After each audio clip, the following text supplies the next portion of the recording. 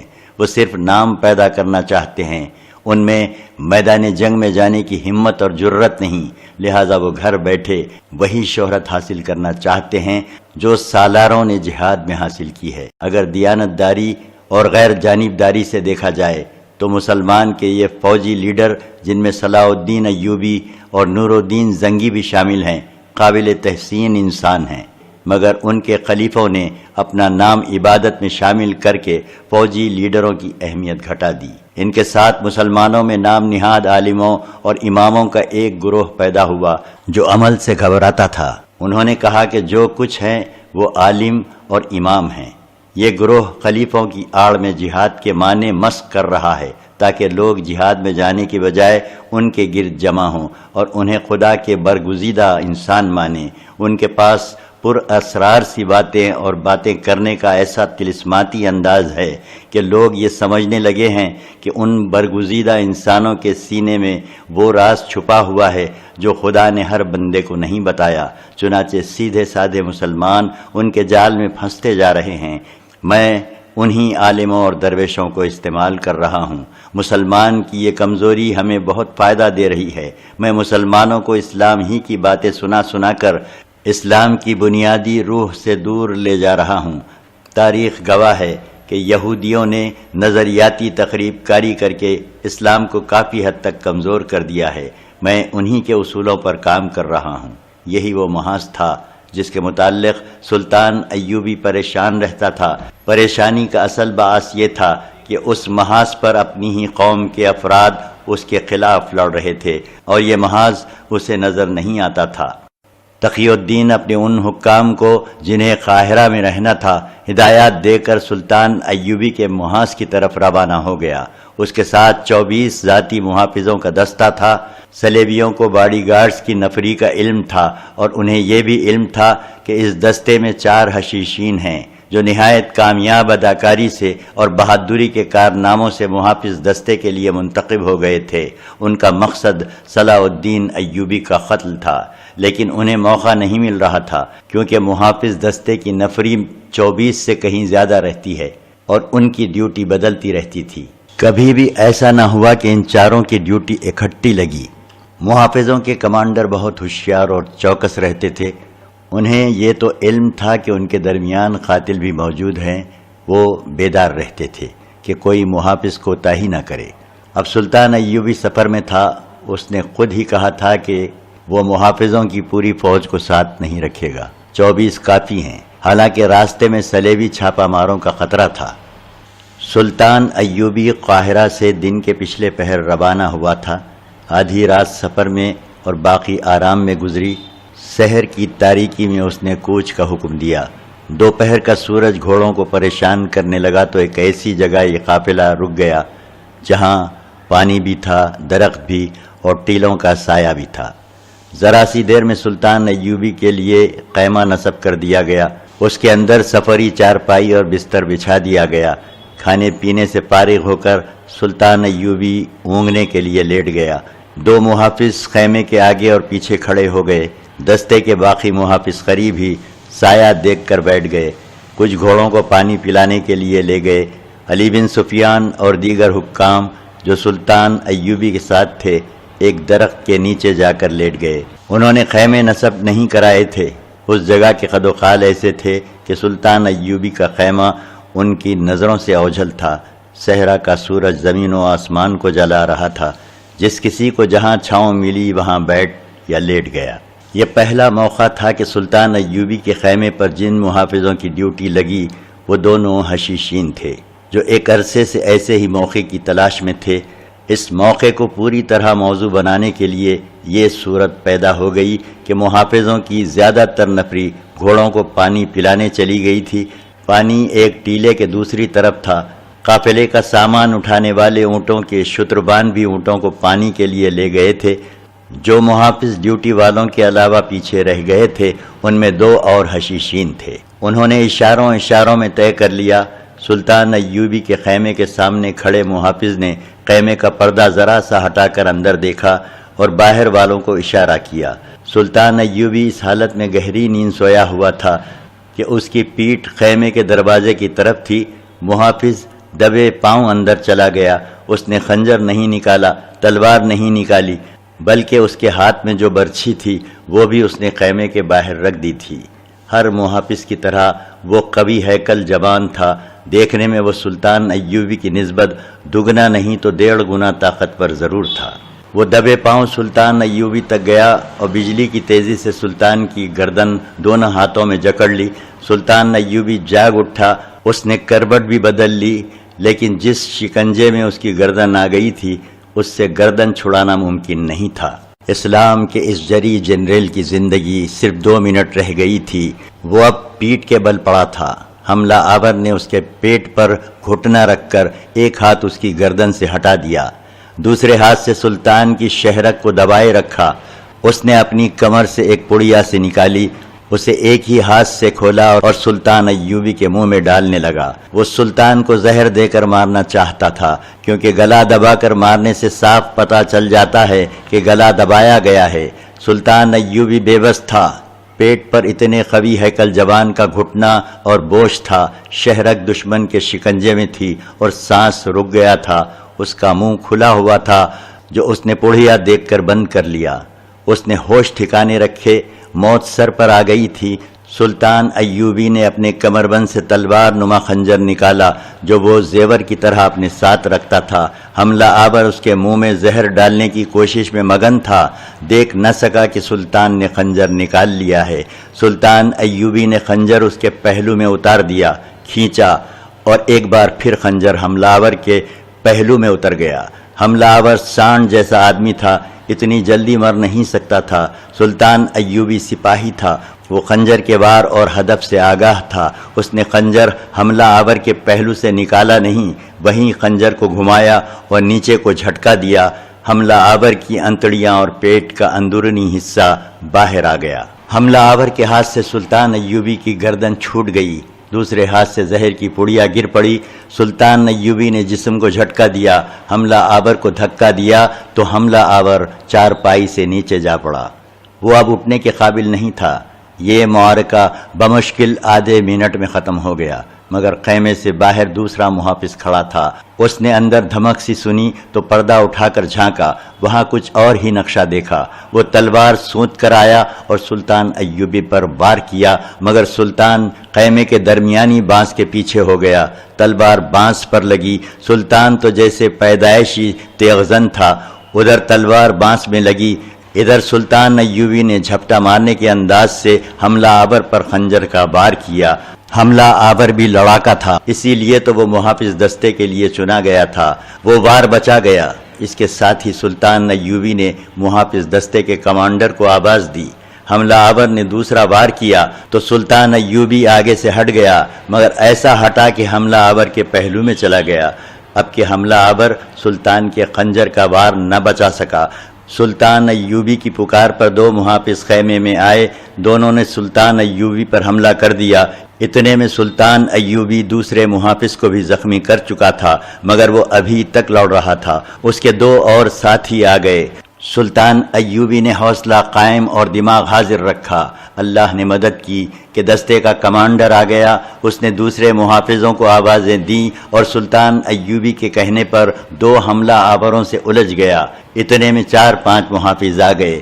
ادھر سے علی بن سفیان اور دوسرے حکام بھی شور سن کر آ گئے۔ خیمے میں دیکھا تو ان کے رنگ اڑ گئے۔ 4 محافظ لہو لہان ہو کے پڑے ہوئے تھے، وہ مر چکے تھے۔ تیسرا مر رہا تھا، وہ ہوش میں نہیں تھا، اس کا پیٹ اوپر سے نیچے تک پھٹا ہوا اور سینے پر 2 گہرے زخم تھے۔ چوتھے کے پیٹ میں 1 زخم تھا اور دوسرا زخم ران پر۔ وہ زمین پر بیٹھا ہاتھ جوڑ کر چلا رہا تھا، میں زندہ رہنا چاہتا ہوں، مجھے میری بہن کے لیے زندہ رہنے دو۔ سلطان ایوبی نے اپنے محافظوں کو روک دیا۔ محافظ اتنے بھڑکے ہوئے تھے کہ انہوں نے تیسرے محافظ کو بے ہوشی میں سانس لیتے دیکھا تو اس کی شہریں کاٹ دی۔ چوتھے کو سلطان ایوبی نے بچا لیا۔ یہ رحم کا جذبہ بھی تھا اور یہ ضرورت بھی کہ اس سے بیان لینے تھے اور اس سازش کی کڑیاں بھی ملانی تھیں۔ سلطان ایوبی کا طبیب اس کے قافلے کے ساتھ تھا، وہ جراح بھی تھا، ہر جگہ اس کے ساتھ رہا کرتا تھا۔ سلطان ایوبی نے اسے کہا کہ اس زخمی کو ہر قیمت پر زندہ رکھنے کی کوشش کرے۔ سلطان ایوبی کو خراش تک نہیں آئی تھی، وہ ہانپ رہا تھا لیکن جذباتی طور پر بالکل مطمئن تھا، غصے کا شائبہ تک نہ تھا۔ اس نے مسکرا کر کہا، میں حیران نہیں ہوں، ایسا ہونا ہی تھا۔ علی بن سفیان کی جذباتی حالت بگڑی ہوئی تھی۔ یہ اس کی ذمہ داری تھی کہ محافظ دستے کے لیے جسے منتخب کیا جائے اس کے متعلق چھان بین کرے کہ وہ قابل اعتماد ہے۔ اب یہ دیکھنا تھا کہ دستے کے باقی سپاہیوں میں کوئی ان کا ساتھی رہ گیا ہے یا باقی دیانتدار ہیں۔ سلطان ایوبی کے بستر پر وہ پڑیا پڑی ہوئی تھی جو حملہ آور اس کے منہ میں ڈالنا چاہتا تھا۔ ایک سفید سا صفوف تھا جس میں سے کچھ بستر پر بکھر گیا تھا۔ طبیب نے یہ صفوف دیکھا اور جب سنا کہ یہ سلطان ایوبی کے منہ میں ڈالا جا رہا تھا تو طبیب کا رنگ اڑ گیا۔ اس نے بتایا کہ یہ ایسا زہر ہے جس کا صرف 1 ذرہ حلق سے نیچے اتر جائے تو تھوڑی سی دیر میں انسان نہایت اطمینان سے مر جاتا ہے۔ وہ تلخی محسوس نہیں کرتا اور نہ وہ اپنے اندر کوئی اور تبدیلی محسوس کرتا ہے۔ طبیب نے سلطان ایوبی کا بستر اٹھوا کر باہر بھجوایا اور صاف کروایا۔ سلطان ایوبی نے زخمی کو اٹھوا کر اپنے بستر پر لٹا دیا۔ اس کے پیٹ میں تلوار لگی تھی اور دوسرا زخم ران پر تھا۔ پیٹ کا زخم مہلک نظر نہیں آتا تھا، ترچھا تھا۔ ران کا زخم لمبا تھا اور گہرا بھی۔ وہ ہاتھ جوڑ کر سلطان ایوبی سے زندگی کی بھیک مانگ رہا تھا۔ سلطان کے خلاف اس کے دل میں کوئی ذاتی دشمنی نہیں تھی، کوئی نظریاتی عداوت بھی نہیں تھی۔ وہ کرائے کا قاتل تھا۔ اپنے شکست کے ساتھ اسے اپنی ایک غیر شادی شدہ بہن کا غم کھائے جا رہا تھا۔ وہ بار بار اس کا نام لیتا اور کہتا تھا کہ میں مسلمان ہوں، میرا گناہ بخش دو، ایک مسلمان بہن کی خاطر مجھے بخش دو۔ زندگی اور موت خدا کے ہاتھ میں ہے، سلطان ایوبی نے اپنے لہجے میں کہا جس میں تحمل تھا اور روب اور جلال بھی تھا۔ سلطان نے کہا، تم نے دیکھ لیا ہے کہ کون مارتا ہے اور کون زندہ رکھتا ہے، لیکن میرے دوست اس وقت تمہاری جان جس کے ہاتھ میں ہے تم اسے دیکھ رہے ہو۔ اپنا گناہ دیکھو، اپنی بے بسی دیکھو۔ میں تمہیں تمہارے ساتھیوں کی لاشوں کے ساتھ زندہ باہر صحرا میں پھینک دوں گا۔ صحرا کی لومڑیاں اور بھیڑیے تمہیں اس حال میں نوچ نوچ کر کھائیں گے کہ تم زندہ ہوگے، ہوش میں ہوگے، مگر بھاگ نہیں سکو گے، بوٹی بوٹی ہو کر مرو گے اور اپنے گناہ کی سزا پاؤ گے۔ زخمی تڑپ اٹھا۔ اس نے سلطان ایوبی کے دونوں ہاتھ پکڑ لیے اور دھاڑے مار مار کر رونے لگا۔ سلطان ایوبی نے پوچھا، تم کون ہو؟ کہاں سے آئے ہو؟ میرے ساتھ تمہاری کیا دشمنی ہے؟ میں فاطمیوں کا آدمی ہوں، اس نے جواب دیا۔ ہم چاروں حشیشین تھے، کوئی 2 سال اور کوئی 3 سال پہلے آپ کی فوج میں بھرتی ہوا تھا۔ ہمیں سکھایا گیا تھا کہ آپ کے محافظ دستے میں کس طرح پہنچا جا سکتا ہے۔ اس نے بولنا شروع کر دیا اور راز کی باتیں بتانے لگا۔ اس نے بتایا کہ محافظ دستے میں یہی 4 قاتل تھے۔ اس کے بیان کے دوران سلطان ایوبی نے طبیب سے کہا کہ وہ اس کی مرہم پٹی کرتا رہے۔ طبیب نے اسے ایک دوا پلا دی اور خون روکنے کی کوشش کرنے لگا۔ اس نے زخمی کو تسلی دی کہ وہ ٹھیک ہو جائے گا۔ زخمی انکشاف کرتا گیا۔ اس کے معزول فاطمی خلافت اور حشیشین کے معاہدے کو بے نقاب کیا۔ فاطمیوں نے صلیبیوں سے جو مدد لی تھی اور لے رہے تھے اس کی تفصیل بتائی۔ خاصا وقت صرف کر کے طبیب نے اس کی مرہم پٹی مکمل کر دی۔ اصل مرہم تو سلطان ایوبی کی شفقت تھی، جس میں انتقام کا ذرا سا بھی شک نہیں ہوتا تھا۔ سلطان ایوبی نے کہا کہ لاشیں باہر پھینک دو، اور اس زخمی کے متعلق اس نے علی بن سفیان سے کہا کہ وہ وہیں سے اسے قاہرہ لے جائے اور اس نے جو نشاندہیاں کی ہیں ان کے خلاف کارروائی کرے۔ زخمی نے نہایت کارآمد سراغ دیے تھے، جن میں کچھ ایسے خطرناک تھے جن کی تفتیش علی بن سفیان ہی اچھی طرح کر سکتا تھا۔ اسے اسی وقت اونٹ پر خاص طریقے سے لٹکا کر علی بن سفیان واپسی کے سفر پر چل پڑا۔ صلاح الدین ایوبی پر متعدد بار قاتلانہ حملے ہوئے تھے۔ تاریخ میں ان تمام کا ذکر نہیں آیا۔ مندرجہ بالا طرز کے 2 حملوں کا ذکر ملتا ہے۔ ایک بار ایک فدائی قاتل نے سلطان ایوبی پر اسی طرح سوتے میں خنجر کا وار کیا تھا۔ خنجر پگڑی میں لگا اور سلطان ایوبی جاگ اٹھا تھا۔